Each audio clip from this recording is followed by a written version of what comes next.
নিয়মিত ইউটিউব ব্যবহার করেন অথচ মিস্টার বিস্টকে চিনেন না এমন মানুষ খুঁজে পাওয়া দুষ্কর। ইউটিউবে একক চ্যানেল হিসেবে সবচেয়ে বড় ইউটিউবার হলেন মিস্টার বিস্ট, কিন্তু তার ভক্তদের আক্ষেপ ছিল একটাই, তা হলো একক চ্যানেল হিসেবে সবচেয়ে বেশি সাবস্ক্রাইবারের মালিক হলেও ইউটিউবে সবচেয়ে বেশি সাবস্ক্রাইবকৃত চ্যানেলের মধ্যে মিস্টার বিস্ট ছিলেন দ্বিতীয়। তবে শেষ পর্যন্ত তার ভক্তদের এই আক্ষেপকেও ভুলিয়ে দিলেন জিমি ওরফে মিস্টার বিস্ট, কারণ বর্তমানে ইউটিউবে তার সবচেয়ে বেশি সাবস্ক্রাইবারের মালিক হিসেবে নিজের জায়গা করে নিলেন জিমি।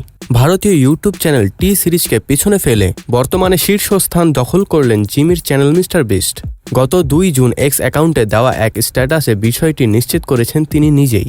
মিস্টার বিস্টের একটি ভিডিওর কথা মনে পড়লে দর্শকদের এখনও গা শিউরে ওঠে, যেটি বানাতে মাটির নিচে কফিনবন্দি হয়ে 7 দিন কাটিয়েছেন এই মার্কিন ইউটিউবার।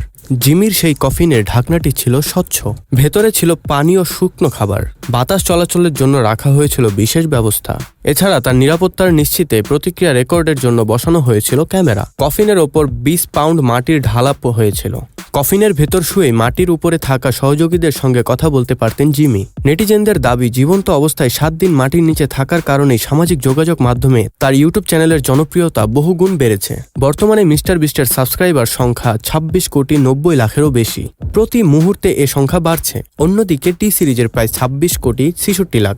এই মাইল ফলক অর্জনে মিস্টার বিস্টকে অভিনন্দন জানিয়েছেন টুইটারের প্রধান নির্বাহী ইলন মাস্ক। ইউটিউবে নিজের চ্যানেলে এখন পর্যন্ত 700-র বেশি ভিডিও তুলেছেন তিনি। 2012 সাল থেকে ভিডিও বানানো শুরু করেন, যখন তার বয়স 13।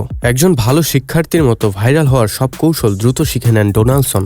ইউটিউব অ্যালগোরিদম বুঝতে জীবনের আর সব স্বাদ আহ্লাদ থেকে নিজেকে সরিয়ে রাখেন দূরে। এখন সফল হয়েছেন তিনি।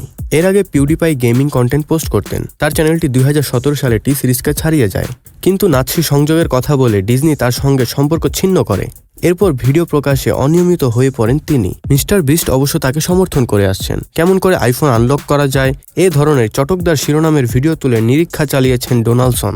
মাঝপথে কলেজ ছেড়ে দেওয়ার কারণে বাসা থেকে তাকে বের করে দেওয়া হয়েছিল। ঠিক এই সময় প্রথম একটি ব্র্যান্ডের সঙ্গে চুক্তি হয় ডোনাল্ডসনের। গৃহহীনকে $10,000 দান শিরোনামে ভিডিও করে ওই অর্থ সত্যি সত্যি এক অসহায়কে দিয়ে দেয় তিনি। মিস্টার বিস্টের কন্টেন্টগুলো কেবল ইংরেজি ভাষাতেই সীমাবদ্ধ নয়, বিভিন্ন দেশে ভিন্ন ভিন্ন ভাষায় ডাবিং করা হয়। সেগুলো প্রকাশের সাথে সাথেই কোটি কোটি ভিউ পায়।